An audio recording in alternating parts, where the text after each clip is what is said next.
Ronald McDonald House dates back to 1974, and it began with a man named Fred Hill who played football for the Philadelphia Eagles and his little girl Kim, who was battling leukemia.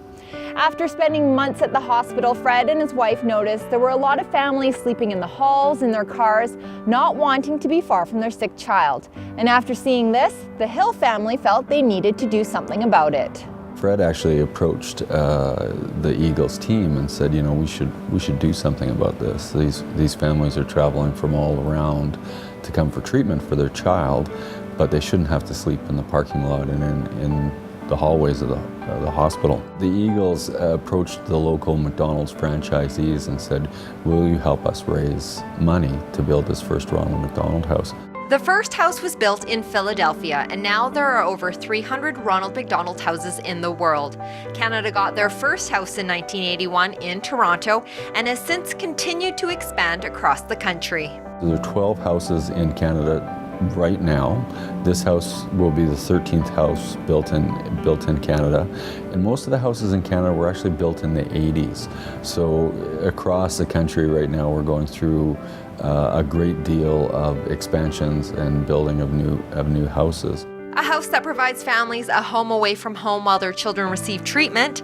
Red Deer's Ronald McDonald House will be the first house built in a new Canadian city in 18 years. This will be the third house in Alberta. The house in Calgary, we see a lot of premature babies and NICU families, and as well the Alberta Children's Hospital specializes in bone marrow transplants. So we see a lot of kids fighting cancer in the Calgary house. Edmonton has the children's cardiac, so in the Edmonton house you see a lot of children coming for children's cardiac, coming for transplants, and coming for solid organ transplants. And Red Deer, the third and newest house, will be, the population will be largely driven by the special care nursery and the NICU ward at the hospital. 2, 1, 0, cut the ribbon! On February 27th, with great fanfare and community support, the Ronald McDonald House of Central Alberta opened its doors to families and is expected to help over 400 families in its first year. And Larry says the success comes from not only the hard work of the community, but also their connection to the McDonald's brand. Because McDonald's and Ronald McDonald is so well known and so well liked throughout the country or throughout the world, that people have almost a natural affinity to it. So you have children who are sick, you have providing comfort and support, and a lot of great people are attracted to that. Although the houses are licensed by a charity and are not owned by the restaurants are still a place of support. The restaurants help us in our visibility and our fundraising efforts. So in Alberta, the franchisees essentially take half of the money that is collected in the coin boxes in all the restaurants, and they divide it between the 3 houses in Alberta, and that helps us with our operating.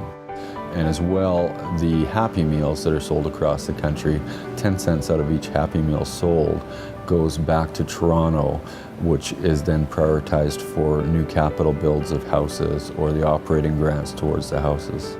And it's that support and visibility that has made Central Alberta one of the most successful openings to date. I think that was something that was really special about Central Alberta, was the community was really behind this project, and we know we can't build houses like this without a community supporting it.